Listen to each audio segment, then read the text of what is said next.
ఈ cinema producer అమ్మ కదా, ఇందిరా బసవ. తను ఇక్కడ యుఎస్లో ఎక్కడో జాబ్ చేసుకుంటున్నారు, ఏదో తన కష్టం ఏదో తను పడుతున్నారు, ఏదో ప్రశాంతంగా బతుకుతుంది. వాటిని తీసుకొచ్చి సినిమాల్లోకి లాగి డబ్బు పెట్టించి ప్రశాంతం ఉన్న జీవితాన్ని. యాక్చువల్లీ నాకు అంటే ఫస్ట్ చాలా కాన్ఫిడెన్స్ ఉండింది సార్. ఫస్ట్ మేము యాక్చువల్లీ స్టార్ట్ చేసినప్పుడు ఒక ఫీచర్ ఫిలిం అన్నట్టు స్టార్ట్ చేయలేదు. సో మొత్తం family settle now in US. So నన్ను కూడా మమ్మీ అక్కడ యుఎస్ రా అంటే ఒక 6 months కోసం ఫస్ట్ వెళ్ళి అసలు ఎలా ఉంటుంది, నేను ఇక్కడ ఉండగలుగుతానా లేదా అని ఒక 2016లో వెళ్ళాను సార్.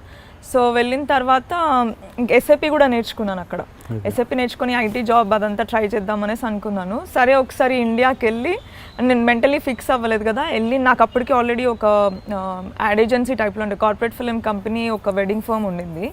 సో అది సార్ట్అవుట్ చేసుకొని కొంచెం థింగ్స్ సెటిల్ చేసుకొని మళ్ళీ మార్చ్ ఏప్రిల్లో అలా వస్తానని అనుకున్నాను. So I came back in December 2016. ఈ స్టోరీ అనేది I written it long back sir. అంటే మదా స్టార్ట్ చేయకముందు 6 yearsకి ముందు రాసుకున్న స్టోరీ ఇది. ఇప్పటికి ఇట్స్ బీన్ ఆల్మోస్ట్ 9.5 years ఈ స్టోరీ రాసుకొని. ఇంకా నేను యూఎస్ వెళ్ళిపోతే మళ్ళీ SAP IT job which is I have zero interest in it. It's just for money కోసం. సో ఒకసారి అట్లీస్ట్ షార్ట్ ఫిలిం అయినా చేద్దాము, ఆర్ ఒక 20-30 minutes ఇండీ స్ట్రక్చర్లో అయినా చేసి యూట్యూబ్లో జస్ట్ ఫర్ ద సాటిస్ఫాక్షన్ అని అనుకున్నా. సో మమ్మీకి చెప్పాను అనమాట. నేను యూఎస్లో ఉన్నప్పుడు కూడా పార్ట్ టైం కింద అక్కడ మమ్మీ వాళ్ళ రెస్టారెంట్లోనే వెయిట్రెస్గా జాబ్ చేసి ఐ ఎర్న్ సంథింగ్. సో అది ఇంకా మమ్మీని ఒక 5 lakhs అడిగాను. ఒక 7 to 10 lakhsలో ఒక చిన్న ఇండీ ఫిలిం చేస్తానని చెప్పాను. సరే అనింది మమ్మీ. అది కాస్త ఇక్కడికి వచ్చింది అనమాట. సో ఫస్ట్ మేము ఒక 10 lakhs అనుకున్నాము. తర్వాత ఏదైతే స్టోరీ బేసిక్ ఇది ఉందో దాన్ని ఫుల్ ఫ్లెడ్జ్డ్గా డెవలప్ చేసి డ్రామా యాడ్ చేసి అన్ని చేసేసరికి ఇట్ బికేమ్ హ్యూజ్. సరే లెట్స్ ఒక 35-40 lakhs పెట్టుకొని ఒక 1 hour 1.5 hour ఫీచర్ అంటే ఇండీ స్ట్రక్చర్ అగైన్ చేద్దామని అనుకున్నాం.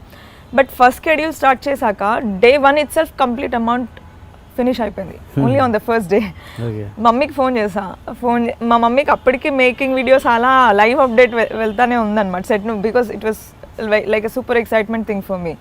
సో మమ్మీ ఏమని బాగా వస్తుంది, సో చెప్పకు నువ్వు ఎవరికి సెట్లో మనీ అయిపోయిందని చెప్పకు, ఫస్ట్ ఈ స్కెడ్యూల్ అయితే ఫినిష్ చేద్దాం, బికాజ్ ఆల్రెడీ సెట్ వేసాము, అందరూ బయట నుంచి వచ్చా, heroine she came from Bombay, అన్నీ సెట్ ఉంది కాబట్టి don't tell anyone that you don't have money, first ఈ స్కెడ్యూల్ ఫినిష్ చేసి స్కెడ్యూల్ అయిపోయిన తర్వాత పే చేస్తామని చెప్పు, అప్పటికి will plan something, but let's not stop it. నువ్వు చేస్తాను, నువ్వు చేయి, నేను సపోర్ట్ చేస్తాను, I have complete confidence on you అని అలా ఇంకా ఒక స్కెడ్యూల్ అయిపోయింది. మళ్ళీ టోటల్ మనీ అయిపోయింది. అగైన్ ఏదో ఒకటి మమ్మీ డ్రీమ్ ఉండింది సార్, ఎప్పటికైనా ఒక బెంజ్ కొనుక్కోవాలని. సో కరెక్ట్ నేను మదా స్టార్ట్ చేసే ముందే మమ్మీ ఒక బెంజ్ కొనుక్కుంది, మెర్సిడీస్. సో పాప 1 month లోపలే మళ్ళీ అమ్మేయాల్సి వచ్చింది అది. So she sold it and she sent me money for second schedule. Third షెడ్యూల్కి వచ్చేసరికి ఉన్న కొంచెం గోల్డ్ అండ్ అప్పుడప్పుడే షీ వాజ్ ఎర్నింగ్ సార్. అప్పటి వరకు again it was like going down and అప్పుడే సెటిల్ అవుతుంది మమ్మీ. సో మళ్ళీ ఇక్కడ కొనుక్కున్న ల్యాండ్ అది ఇది అమ్మేసి వీ ఫినిష్ థర్డ్ షెడ్యూల్. మళ్ళీ పోస్ట్కి వచ్చేసరికి మళ్ళీ అదే ప్రాబ్లం. సో ఈ పోస్ట్ అయ్యి అంత అయినాక వెన్ డిస్ట్రిబ్యూటర్స్ దొరకనప్పుడు మీరు అన్నట్టు నాకు ఆ రిగ్రెట్ చాలా ఉండింది. అరే మమ్మీని ఎందులోకి లాగాను, కంప్లీట్ లైఫ్ టైమ్ స్టేకింగ్స్ అన్నీ సేవింగ్స్ అన్నీ దే ఆర్ ఎట్ స్టేక్. నాకు always I use to get a feeling that మమ్మీని ఊబిలోకి ఇలాగ వదిలేసాను, బయటకు ఎలా రావాలి, దీని నుంచి ఎలా బయటపడాలి అనేది, because it's a very different subject. అంత ఈజీగా బయర్స్ డిస్ట్రిబ్యూటర్స్ అయితే దొరకరు. కాకపోతే రైట్ ఫ్రమ్ ద Day 1 నేను మమ్మీ ఎప్పుడైతే దీన్ని ఫీచర్గా పెద్దగా చేద్దాం అనుకున్నామో నేను మా మమ్మీకి అప్పుడే క్లియర్గా చెప్పా, this is a very dark subject, not a regular subject. మనకి రిలీజ్ అవ్వచ్చు, అవ్వకపోవచ్చు, బయ్యర్స్ రావచ్చు, రాకపోవచ్చు, వర్స్ట్ సినారియో యూట్యూబ్లో కూడా వదులుకోవచ్చు. మనం దీనికి పెట్టేదంతా పోయిందనుకునే పెట్టాలి, we should not expect anything అని. బట్ ఇంత అమౌంట్ అవుతుందని అయితే ఎక్స్పెక్ట్ చేయలేదు. సో ఆ మెంటల్ అండర్స్టాండింగ్ అయితే ఉండింది, లైక్ మనకి ఇలాంటి ప్రాబ్లమ్స్ వస్తాయని వీ వర్ ఫుల్లీ ప్రిపేర్డ్. కాకపోతే I always used to have that regret. చాలాసార్లు బాధ అనిపించేది, అరే మమ్మీని ఇలా and she used to feel చిన్న చిన్న హెల్త్ ప్రాబ్లమ్స్ వచ్చేసి. Almost 3 years journey. 2017లో వీ స్టార్టెడ్ మదా, March 2017, ఇప్పుడు కరెక్ట్ 3 years అవుతుంది. సో ఈ 3 years స్పాన్లో మమ్మీ ఒకసారి వాళ్ళ రెస్టారెంట్లో కింద పడి బ్యాక్కి సర్జరీ అయింది. All these problems were there. Now also she is having hernia in her stomach.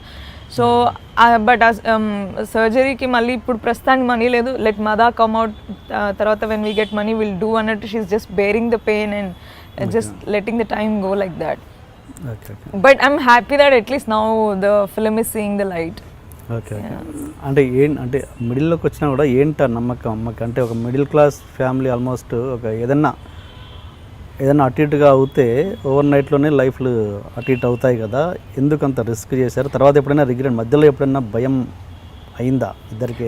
భయం అసలు లేదు సార్. మా mummy she's like super strong అంటే చాలా స్ట్రాంగ్. నేను చాలా బోల్డ్గా వెళ్ళి అంటే ఏదన్నా చేస్తా నేను అన్న కాన్ఫిడెన్స్తో ఉంటాను సార్ నేను ఆల్వేస్.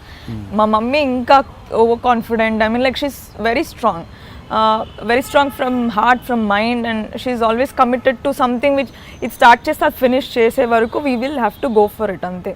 అలాంటి కమిట్మెంట్తో ఉంటుంది మమ్మీ. జస్ట్ నా కేసులోనే కాదు sir, we are 5 sisters. Almost every one.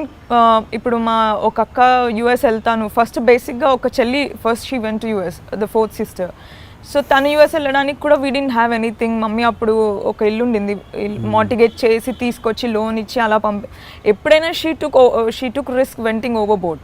So mummy ఎప్పుడు రిస్క్ అనైతే నేను భయపడినా కూడా మమ్మీ ఏమనేదంటే ఏమవుతుంది మహా అంటే ఇప్పుడు సంపాదించింది మొత్తం పోతుంది, మళ్ళీ 0 నుంచి స్టార్ట్ చేద్దాం, మనకేం ఫిజికల్గా మనకి we are not handicapped, we can earn work. So అలా she was mentally strong and she used to make me also feel strong all the time. నేను ఎప్పుడైనా డిమోటివేట్ అయినా కూడా ఏదైనా ఉన్నా కూడా మమ్మీ చాలా స్ట్రాంగ్ సపోర్ట్ ఉండింది. ఓకే ఓకే ఆల్మోస్ట్ బాగానే పెట్టారు కదా డబ్బులు అంత ఫైనాన్స్ తీసుకున్నారా లేకపోతే ఎట్లా? తను యాక్చువల్లీ కొంచెం సొంత డబ్బు సార్, అంటే ఈ ప్రాపర్టీస్ అది ఇది అమ్మి పెట్టిన డబ్బు. కొంచెం మా అక్క వాళ్ళ హస్బెండ్ హెల్ప్ చేశారు బాగా. సో తను ఆల్మోస్ట్ 50 lakhs హెల్ప్ చేశారు.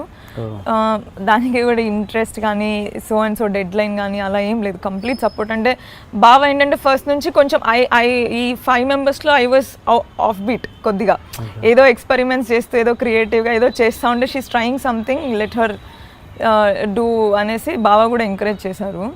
సో అలా ఒకటి. ఇంకా మమ్మీ వాళ్ళ క్లోజ్ ఫ్రెండ్ ఒక ఆంటీ ఉన్నారు, ఆమె దగ్గర వీ టుక్ సమ్ లోన్స్ అంటే చిట్టి బేసిస్లో అలా ఆల్మోస్ట్ ఒక 60 lakhs వరకు చిట్టీల మీద we have made the investment.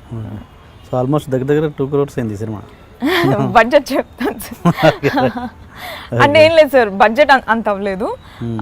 It's less అంటే when you see the film for that quality it is very less what we have invested. But for a small scale film maybe అంత పెట్టుండకపోవచ్చు. I mean like